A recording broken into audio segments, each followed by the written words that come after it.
వైకుంఠ ఏకాదశి సందర్భంగా కడప జిల్లా జమ్మలమడుగు పట్టణంలోని శ్రీ నారాపుర వెంకటేశ్వర స్వామివారి ఆలయం భక్తులతో పోటెత్తింది.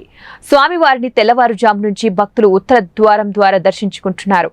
ఈ సందర్భంగా ఆలయ అర్చకులు రాజస్వామి మాట్లాడుతూ వైకుంఠ ఏకాదశి పర్వదినం పండుగ సందర్భంగా విశిష్టతను తెలియజేశారు. స్వామివారిని దర్శించుకుంటే సకల పాపాలు తొలగి శుభం కలుగుతాయని తెలిపారు. ఈ సందర్భంగా టీటీడీ అధికారులు భక్తుల కోసం ప్రత్యేకమైన ఏర్పాట్లు చేశారు. శ్రీ నారాపురం వెంకటేశ్వర స్వామి గరుడ వాహనంలో భక్తులకు ఉత్తర మార్గంలో దర్శనమిచ్చారు.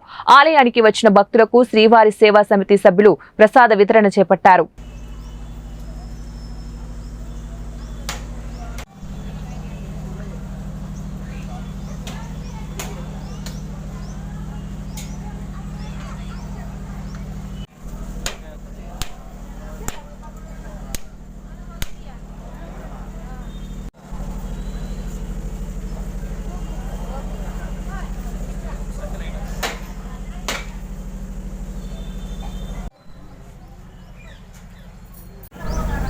ఓం నమో వెంకటేశాయ. వెంకటాద్రి సమం స్థానం బ్రహ్మాండే నాస్తి కించనాత్. వెంకటేశ సమో దేవో న భూతో న భవిష్యతి. మరి తిరుమల తిరుపతి దేవస్థానములు శ్రీ నారాపుర వెంకటేశ్వర స్వామి దేవస్థానము జమ్మలమడుగు నందు ఈరోజు ముక్కోటి ఏకాదశి పురస్కరించుకుని ఉదయాన్నే స్వామివారికి 3 గంటలకు సుప్రభాత సేవతో మేలుకొలిపి ఆరాధన చేసి స్వామివారికి 4:50 భక్తులకు దర్శనం అనుమతించాము.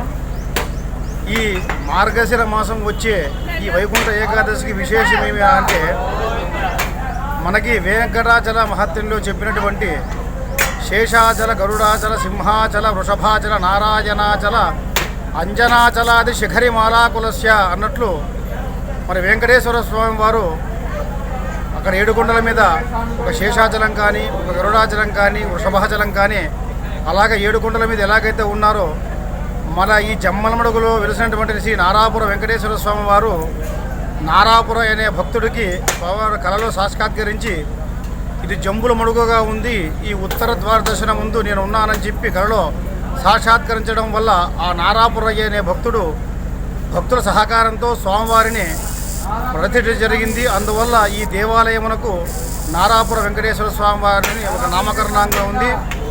అలాగే ఈ మార్గశిర మాసాన్ని పురస్కరించుకొని, అంటే ఇది మార్గశిర మాసం అంటే మార్గలి మాసం అంటారు, తెలుగులో ధనుర్మాసం అంటారు.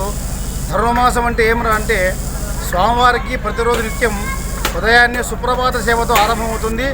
కాకపోతే ఈ ధనుర్మాసం ముందు తిరుప్పావై అనే ఒక పాశురములతో స్వామివారిని నిద్ర మేల్కొల్పడం జరుగుతుంది.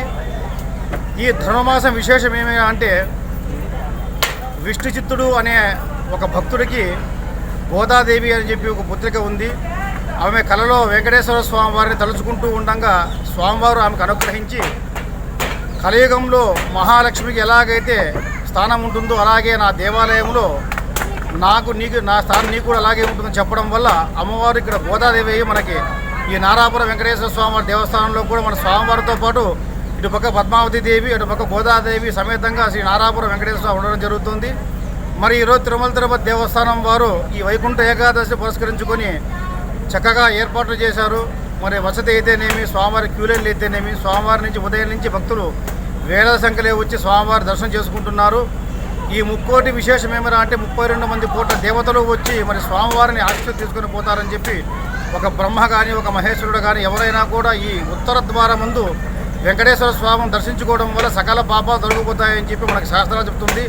అందువల్ల స్వామివారిని మనం ఈరోజు చక్కగా దర్శనం చేసుకొని ఉత్తర ద్వారం ద్వారా వెళ్ళడం వల్ల మనకి ఇంకో జన్మ ఉంటుందని చెప్పి పురాణాలు చెప్తున్నాయి. ఓ నమో వెంకటేశాయ.